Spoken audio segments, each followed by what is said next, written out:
Hola, my darlings, my little wizardy wizards.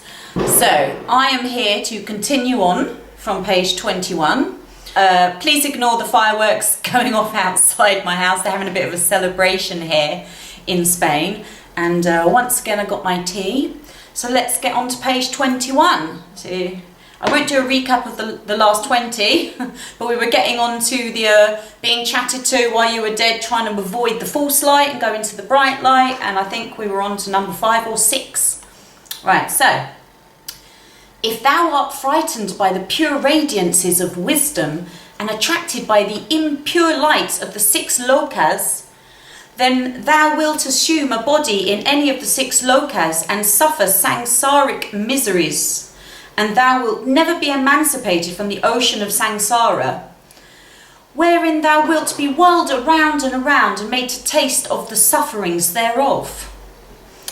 O nobly born, if thou art one who hath not obtained the select words of the Guru, not that I'm really into gurus, but you know, if you've got a brother or sister that's helping you out, that's a bit different, isn't it? Thou wilt have fear of the pure radiances of wisdom and of the deities thereof. Being thus frightened, thou wilt be attracted towards the impure samsaric objects. Act not so. Humbly trust in the dazzling pure radiances of wisdom. Frame thy mind to faith and think, the compassionate radiances of wisdom of the 5 orders of Buddhas have come to take hold of me out of compassion. I take refuge in them. Not yielding to attraction towards the illusory lights of the 6 lokas, but devoting thy whole mind one-pointedly towards the divine fathers and mothers, the Buddhas of the 5 orders, pray thus. Alas, when wandering in the samsara through the power of the 5 virulent poisons, on the bright radiance path of the 4 wisdoms united, may I be led by the 5 victorious conquerors. May the 5 orders of divine mothers be my rear guard. Remember, the mother's got your back? Be my rear guard. But no checking my booty out. Okay, you lot.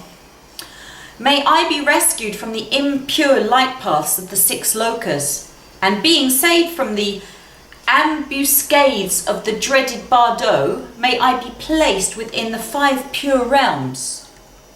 Yes, please.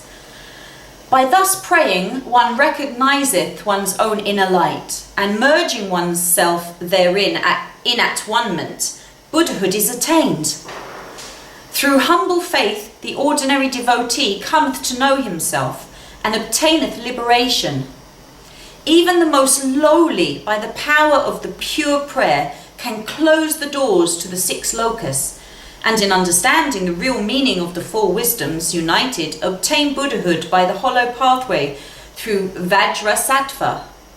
Thus, by being set face to face in that detailed manner, those who are destined to be liberated will come to recognize the truth. Thereby, many will attain liberation. Hurrah! That's what we like, a bit of liberation.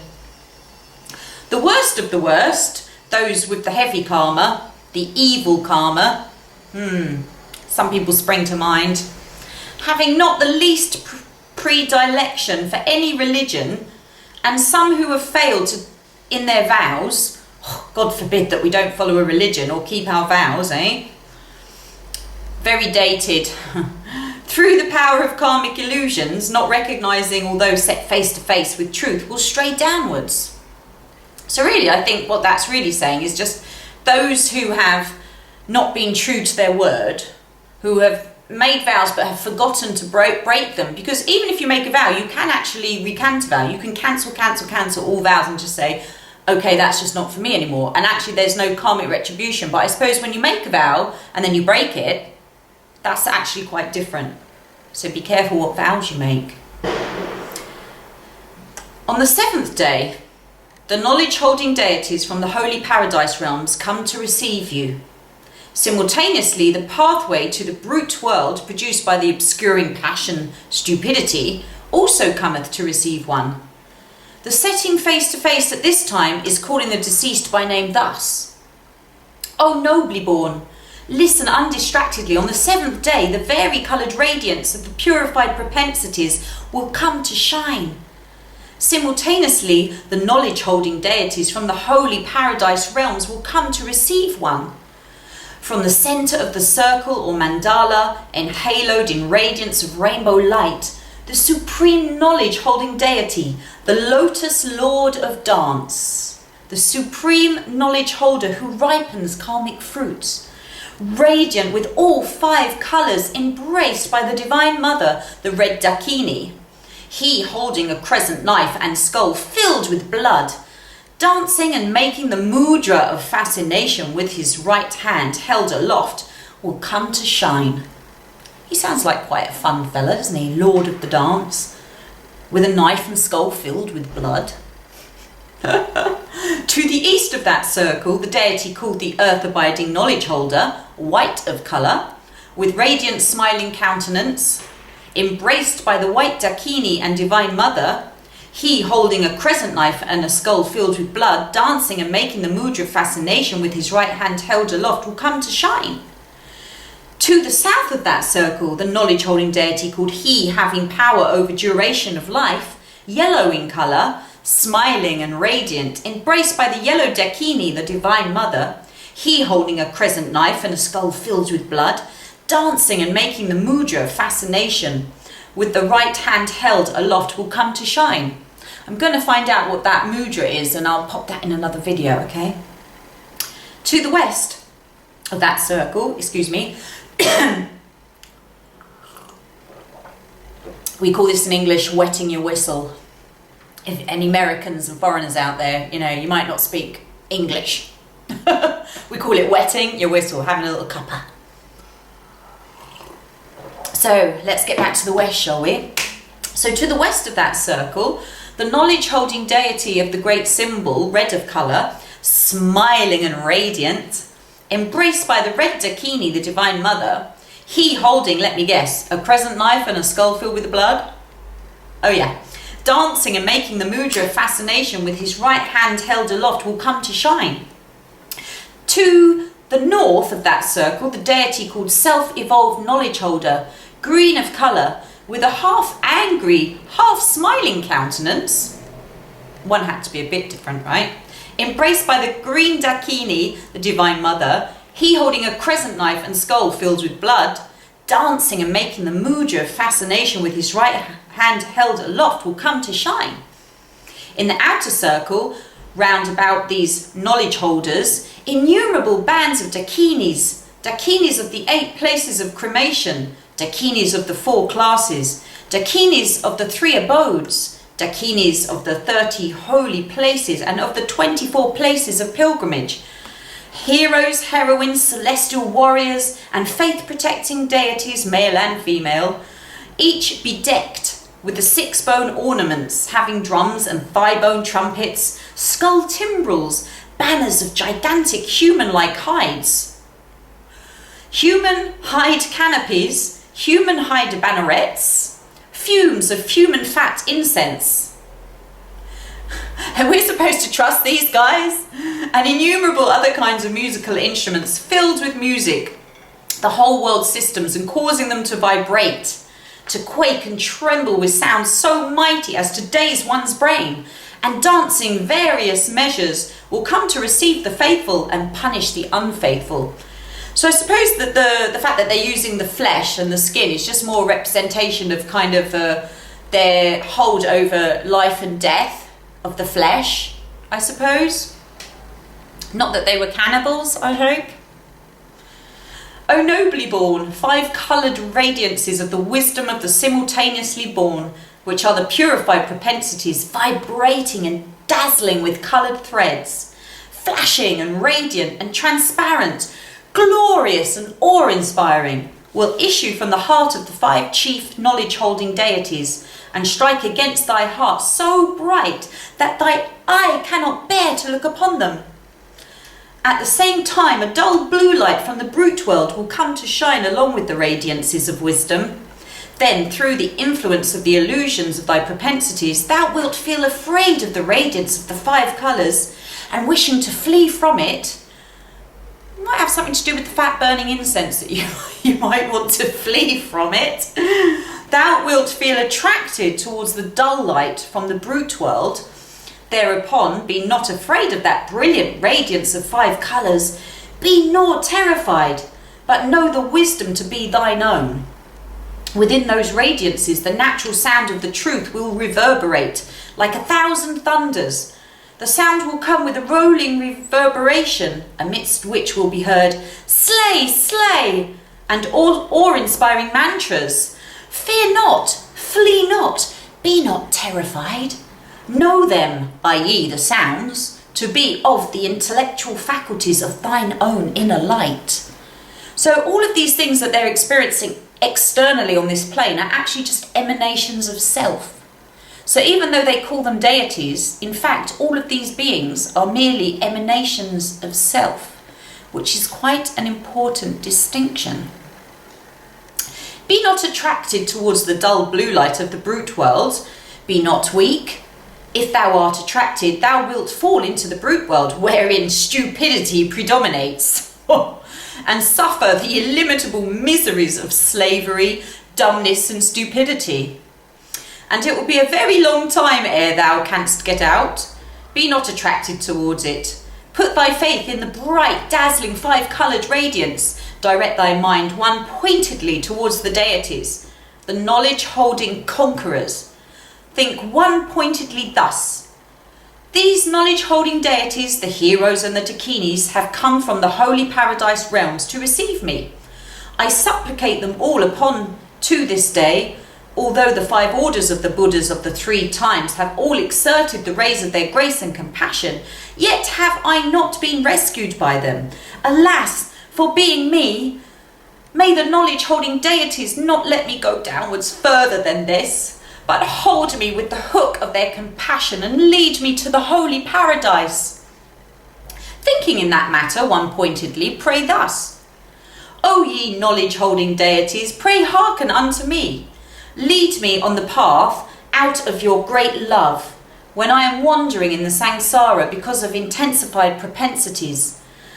On the bright light path of the simultaneously born wisdom, may the bands of heroes, the knowledge holders, lead me.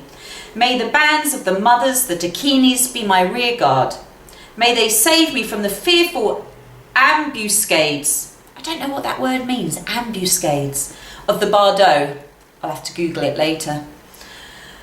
And place me in the pure paradise realms. Oh yes, please. Do you think they have tea and coffee there? Praying thus in deep faith and humility, there is no doubt that one will be born within the pure paradise realms after being merged in rainbow light. In the rainbow light, into the heart of the knowledge-holding deities. All the Pandit classes too, coming to recognise at this stage, obtain liberation. Even those of evil propensities being sure to be liberated here. Here endeth the part of the great Fadol concerned with the setting face-to-face of the peaceful deities of the Chonyid Bardo and the setting face-to-face of the clear light of the Chikhai Bardo. Next is the dawning of the wrathful deities from the 8th to the 14th day.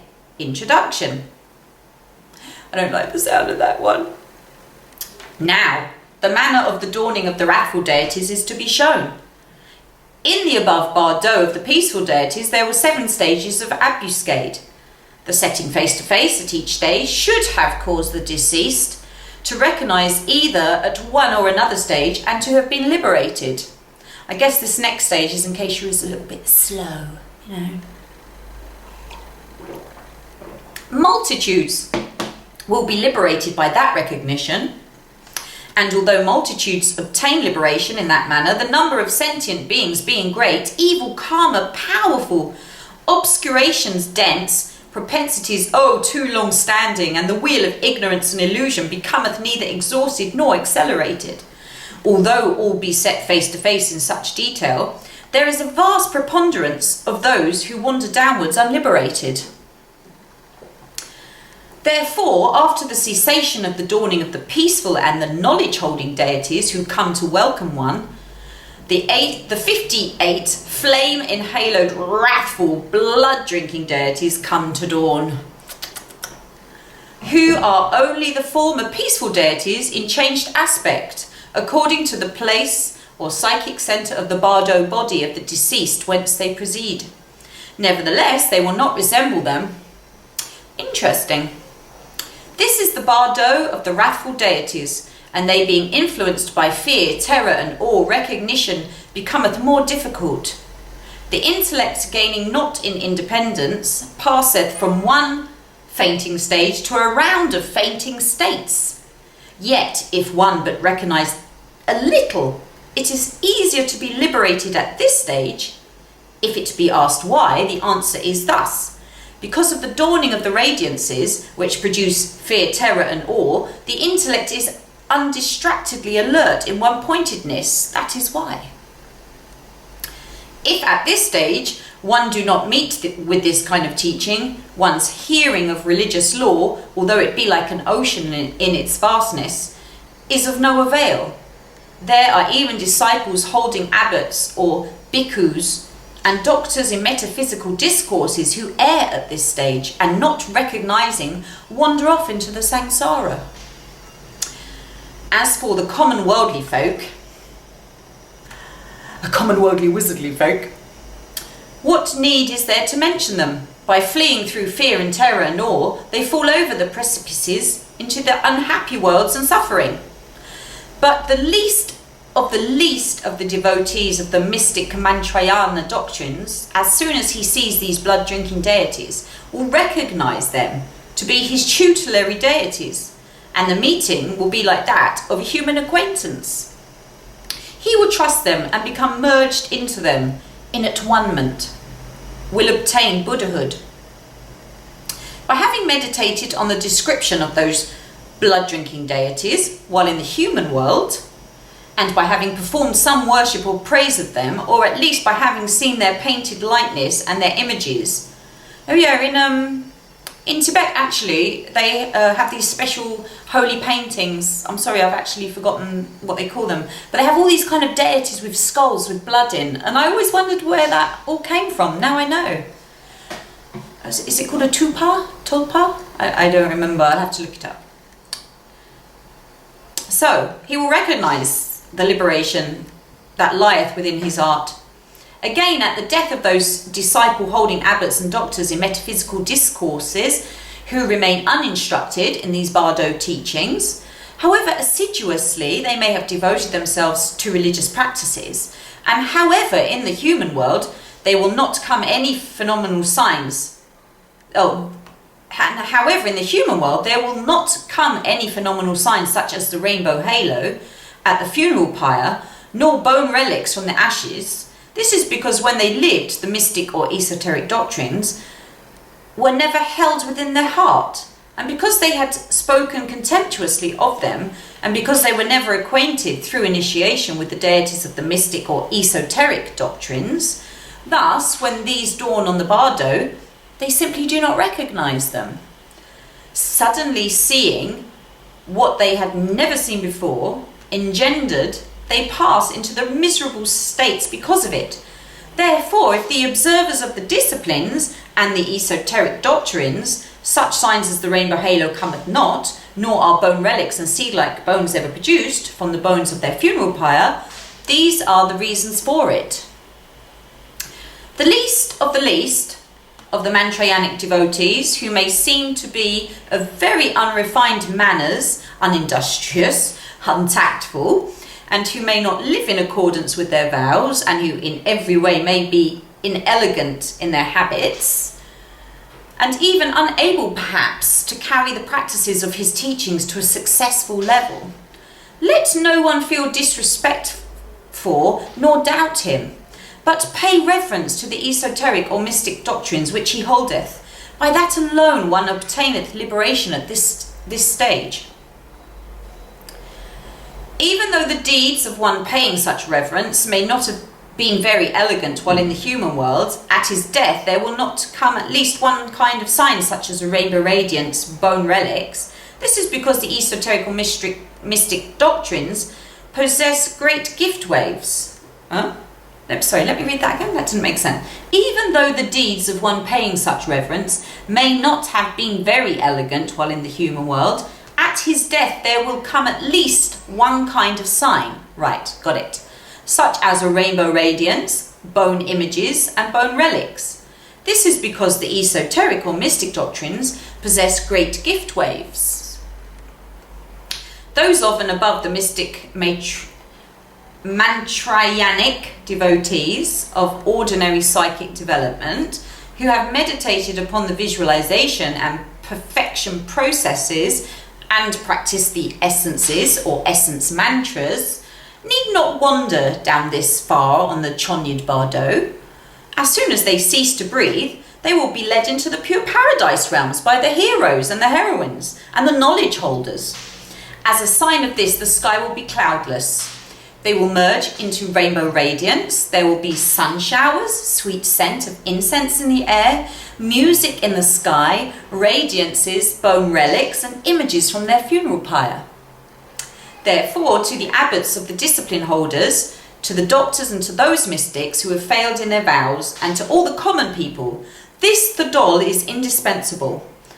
But those who have meditated upon the great perfection and the great symbols will recognize the clear light at the moment of death and obtain the Dharmakaya. All of them will be such as not to need this reading of this, the doll.